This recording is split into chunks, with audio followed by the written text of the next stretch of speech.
ሰላም ጤና ይስጥልኝ። ውድና የተከበራችሁ የሀብትሽ ቤተሰቦች እንዴት ናችሁ? ደህና ናችሁ? አለሁ እኔ እግዚአብሔር ይመስገን ደህና ነኝ።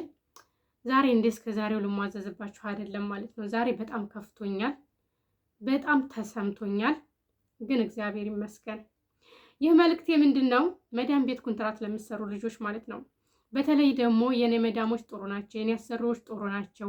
ይሄን ያህል ዓመት ሰርቼባቸዋለሁኝ፣ 6-7 ዓመት ሰርቼባቸዋለሁ፣ ጥሩ ናቸው እያላችሁ ለምትሉ ልጆች ማለት ነው። እናንተ ውጫቸውን እንጂ ውስጣቸውን አታውቁም። ከኔ መዳም በላይ ላሳር ለመከራ ጥሩ ሰው ለሆን ማለት ነው። ቤት ነፃነት አለኝ እንላለን፣ በቃ እንደ ልባችን ነን እንላለን። ግን የሚፈጠረውን ነገር አናውቅምና ዛሬ የሆነውን ነገር እኔ ልንገራችሁ። በእኔ ላይ የመጣብኝን ዱብዳ ነገር ማለት ነው። እንግዲህ እኔ ቆይቻለሁ በስደት ላይ ከኖርኩኝ ረጅም ጊዜ ሆኖኛል። ብዙ ዓመት ሰርቻለሁ። አንድ ቤት ማለት ነው። ለዛውም አንድ ቤት በርካሽ ዋጋ ማለት ነው። ዝቅ ብዬ እየሰራሁኝ እያለሁኝ እነሱ ጥሩ ናቸው እያልኩኝ እኔ እላለሁ፣ እነሱ በውስጣቸው ያሰቡ ሌላ ነው ማለት ነውና ሴትዮ ያደረገችኝን ልንገራችሁ ማለት ነው። ይሄ ነገር ለእናንተም ስለሚጠቅማችሁ ማለት ነውና እንደመጣሁኝ በመሀከል ላይ አገር ቤት ገብቼ ነበርና ከዛ እንደመጣሁኝ ዲዛይን አላሰራችልኝም ማለት ነው። እኔ ግን ምርመራ ሁሉ ወስጃለሁኝ። እንዴት ተሰራ አድርጋ ነው የነገረችኝ ማለት ነውና ተሰራ ብላ ፓስፖርት የሞሮቀት የመቶልኝ ነበርና በመሀከል ያው እንዴት ተሰራ ሆኖ ነው የተቀመጥኩት ማለት ነው። በመሀከል ላይ አጋጣሚ በደሞዝ በኩል ተጋጨንና ደሞዝ ጨምር ይሄን ያህል ዓመት ስሰራ ምናምን ስላት አልጨምርም ማለት ካልጨመርሽማ እንግዲህ እሄዳለሁ ካንስሌሽን ስጪ ስትለኝ ሳላሰራ ለምን አልነገርሽኝም ነበረ በዚህ ደሞዝ አልሰራም ብለሽ ስትለኝ እኔ በዚህ ደሞዝ አልሰራም ካንስሌሽን ስጪኝ ስትለኝ ስላት የካንስሌሽን 3000 ድርሃም ክፈይኝ አለች ማለት ነው። የመጣሁ አካባቢ ያሰራሁበትን የቪዛ ያሰራሁበትን የከፊል የሁሉም ሆኖ ብቻ የምን አለችው 3000 ድርሃም ከከፈልሽ ካንስል አድርጌ እሰጥሻለሁ አለች ማለት ነው። በሰዓቱ ደግሞ እኔ ከኢትዮጵያ መጣሁት በራሴ ትኬት ቆርጬ ነውና የአየር ትኬት ተቃጥሎብኝ ወደዚህ ስመለስ በሰዓቱ ምንም ብር ስለሌለኝ አማራጭ ስለሌለኝ ትንሽ መስራት አለብኝ ብዬ እሺ በቃ እሰራለሁ 3000 ድርሃምማ ከየት አባቴ አምጥቼ እሰጥሻለሁ ብዬ ስራ ቀጠልኩኝ ማለት ነው። ያው ሁለት ነን ሰራተኞቹ በመሀከል እየሰራን እያለን በመሀከል ላይ አንዷ ሰራተኛ ጓደኛዬ ሄደች ማለት ነው። ሰራተኛ መጣለሁኝ እያለች ሴትዬ እያለች ዛሬ ነገ እያለች 3 ወር ብቻ የሰራው ጥዳትም ምግብም ሁሉንም ነገር ይዤ ማለት ነው። እንግዲህ እነሱ ጥሩ ናቸው፣ ጥሩ ፊት ነው። አንድም ቀን ክፉ ፊት አሳይተውኝ አያውቁም እውነት ለመናገር ግን በደሞዝ በኩል እንትን እንዳለን ማለት ነው። ከዛ ለኬ እሷ ኢቃማዬን አላሰራችልኝም ከእሷ ዘንዳ ካንስል አድርጋ በእኔ እንዲቆጥር አድርገዋለች ማለት ነው። ትናንትና በአጋጣሚ ተጋጨንና ካንስል ስጭኝ፣ ሌላ ቦታ ሄጄ መስራት አለብኝ። ይህን ያህል ዓመት 8 ዓመት ሙሉ በዝቅተኛ ደሞዝ ሰራሁኝ፣ አንቺ 5 ብርም አልጨመርሽልኝም። ሰራተኛይቱም ሄዳ ብቻዬን ይሄን ያህል ወር ሰራሁኝ፣ ምንም ብር አልጨመርሽልኝም። ስለዚህ መሄድ እፈልጋለሁ ካንስሌሽን ስጪ ስላት ካንስሌሽን እሰጥሻለሁኝ ሂጂ ከ15 ቀን በኋላ ሌላ አሰሪ ካገኘች ታሰሪያለሽ አለችኝ ማለት ነው። ከዛ ቀራማዬ እንዴት ነው ስላት ቀራማ በእኔ ነው እኔ ራሴ እከፍላለሁ ነበር ያለችኝ ማለት ነው። አንቺ አይመለከትሽም እኔ ነኝ ኃላፊነቱን ወስዳለሁኝ ያለችው ማለት ነው ነበር።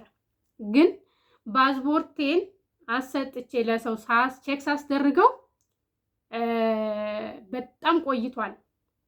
ካንሰል አድርጋ ቀራማው በራሴ እንዲቆጥር ካደረገችብኝ ማለት ነው በጣም ቆይቷል። ሴትዮዋ ደግሞ ድሃ ናት። እንኳን ያንን ቀራማ መክፈል ቀርቶ ለእኔ 200 ድርሃም ጨምሪ በማለት ነው እንግዲህ እየተጣላ ነው ማለት ነው። ተመልከቱ። አመት ከ3 ወር ሆኖኛል አሁን ከኢትዮጵያ ከመጣሁ አመት ከ3 ወር ሙሉ በኸሊ ሆሊ ነው ስታሰራኝ የከረመችው ማለት ነው። በዛ ላይ ደሞዝ ጭማሪ የለም። አሁን ላይ በጣም ግራ ገብቶኛል እኔ ማለት ነው። እውነት ነው የምነግራችሁ። እኔ ያሰብኩት በቃ አመት ከ3 ወር ከ4 ወር ሆኖኛል። በቃ እቺን የቀረችኝን ወር እዚቹ ጨርሼ ወደ ሀገሬ ለመግባት ነበር ያሰብኩት ማለት ነው። ግን አልሆነም። እኔ እንዳልኩት አይደለም የሆነው። ቀራማ አስገብታኛለች፣ በራሴ እንዲቆጥርብኝ አድርጋኛለች። አሁን ያሰብኩት ወደ ኢትዮጵያ ለመሄድ ደግሞ ትንሽ የተወሰኑ ነገሮች አሉ ያልተሟሉ ማለት ነው። እነሱን ነገሮች የግድ ማሟላት አለብኝ ብዬ ወሰንኩኝ። ግን መጀመሪያ ላይ ግን በቃ ከእንግዲህ በኋላ በቃኝ፣ በቃ ለምንኛው ነው አገሬ ሄጄ እኖራለሁ ብዬ አስቤ ወስኜ ነበር ማለት ነው። በመካከል ደግሞ ሳስበው ደግሞ የኢትዮጵያን የኑሮውን ደረጃ ሁሉንም ነገር ሳስብ ደግሞ አይ ግዴታ ትንሽ መስራት አለብኝ አልኩኝ ማለት ነው። እና አሁን ያለኝ አማራጭ እንግዲህ ከሊወሊ ወጥቼ ጠፍቶ እንደሚሰራ ሰው ሁኜ ልሰራ ነው ትላላችሁ። አያሳዝንም? የኔ ሴትዮ እንደዚህ ስታረገው መጨረሻ እንደዚህ ስታረገው አታሳዝንም? የምር ነው የምላችሁ። ኮንትራት ቤት ሰዎች ጥሩ ናቸው፣ ይሄን ያህል ዓመት ሰርቼባቸዋለሁኝ እያላችሁ ለምትሉ ልጆች ማለት ነው። እኔ 6 ዓመት ሰርቼ ኢትዮጵያ ገብቼ መልሼ መጥቼ ነው እንግዲህ ሳታሰራልኝ የቀረችው ማለት ነው። እና እንደዚህ ያሉ መዳሞች ስላሉ ጥንቃቄ አድርጉ። እንዴት ነው ጥንቃቄ ማድረግ ያለብን ካላችሁኝ ደግሞ ልክ የመጣችሁ አካባቢ እንዴት ተሰራላችሁ ይቃማችሁ እንዴት ተሰራ ማጠየቅ አለባችሁ። ባዝወርታችሁ ማሳየት አለባችሁ ማለት ነው። እኔ ይሄን ያህል ዓመት የሰራሁበት ስለሆነ ብዬ ነው ዝም ያልኳት ማለት ነው። አሰርተዋለች ብዬ ማለት ነው። አይደንም አልጠይቁም። እንግዲህ ፈጣሪ ለሚወድ ባዝቦርቴ ምን ጊዜም እኔ ጋር ነው። ባዝቦርቴ ምን ጊዜም እኔ ጋር ነው። የዛን ጊዜ እንትን ቤዛው ተሰራ ብላ ስትሰጠኝ ያ እንግዲያ ምንድነው ስላት ያ በስተት የመጣ ነው አልተስተካከለም ነበር ብላ ዛሬ መልስ የሰጠችኝ ማለት ነው። እና የኔ ዕጣ እንዳይደርሳችሁ ልክ እንደመጣችሁ ኢቃማችሁ መሰራቱን ቼክ አስደርጉ እላችኋለሁ ወዶቼ። እንደዚህ ይሄን ያመል ሰርቼባችኋለሁ ጥሩ ናቸው ምንም አያደርጉኝም ብሎ ማሰብ የማይታመን ነገር ነው ማለት ነውና ሁላችሁም ኮንትራት ቤት የምትሰሩ ልጆች እነሱን አትመኑ፣ መዳሞችን አትመኑ ማለት ነው። በእኔ የደረሰ እንዳይደርስባችሁ። ይሄን ያህል ዓመት ሰርቼ በርካሽ ዋጋ ሰርቼላት መጨረሻ እንደዚህ አደረገችው።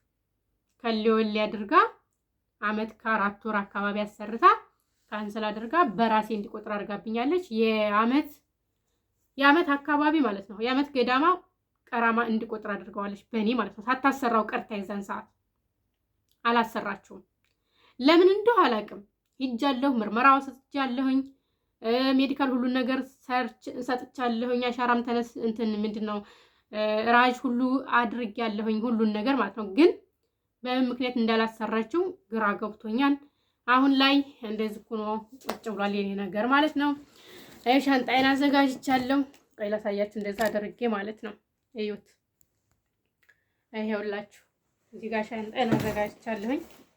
ይሄ አንደኛው ሻንጣዬ ነው። እዛ ጋር ደግሞ ብርድ ልብስ አለኝ። ይሄው እዚህ ጋር ደግሞ አንድ ሻንጣ አለኝ ማለት ነው። ይሄው እዚህ ጋር ደግሞ አንድ ሻንጣ አለኝ ይሄ ማለት ነው። እንዲህ ነው የኛ ነገር። ሳናስበው የሚመጣብንን ዱብዳ አናቀውም ማለት ነውና እነሱ የሚያመጡብንን ዱብዳ አናቀውም ማለት ነው። ፈጣሪ ከእንደዚህ አይነት ነገር ይሰውረን ነው። እኔ ሌላ ምንም አልላችሁም። ከእንደነዚህ አይነቶች መጥፎ መዳሞች ፈጣሪ ይጠብቃችሁ ነው የምለው ነው። ሌላ ምንም የምላችሁ ነገር የለኝም። እንግዲህ ነገ ወዴት እንደምሄድ ፈጣሪ ነው የሚያውቀው። አንድም ኢጃዛ ቤት ሂጄ በኸሊወሊ ለትንሽ ወራቶች ሰርቼ እሄዳለሁ ብዬ አስቤያለሁኝ ማለት ነው። እንግዲህ 2 ዓመት እንኳን ሙሉ የምሰራ አይመስለኝም ደግሞ እንጂ ማለት ነው። 2 ዓመት ደግሜ መስራት አልችልም። ምክንያቱም በጣም ቆይቻለሁ ስደት ላይ። ትንሽ የምትስተካከል ነገር ስላለች ነበረ ትንሽ መስራት የፈለኩት ማለት ነው። እና አሁን እንግዲህ ወደ ሀገሬ ራሱ ልትሳፈር ብል በራሴ ብር ነው የምትለኝ ማለት ነው። እንግዲህ ተመልከቱ የኔን ነገር እና ይሄንን ይመስላል። እስኪ ያለውን ነገር ደግሞ ነገ አዲስ ነገር ካለ አሳውቃችኋለሁ ማለት ነው ውዶችዬ። እስከዛው ድረስ ሰብስክራይብ እያደረጋችሁኝ እስኪ አበረታቱ። ቢያንስ ሀገሬ እንኳን ብገባ ይሄ ዩቲዩብ ይጠቅመኛል ማለት ነው።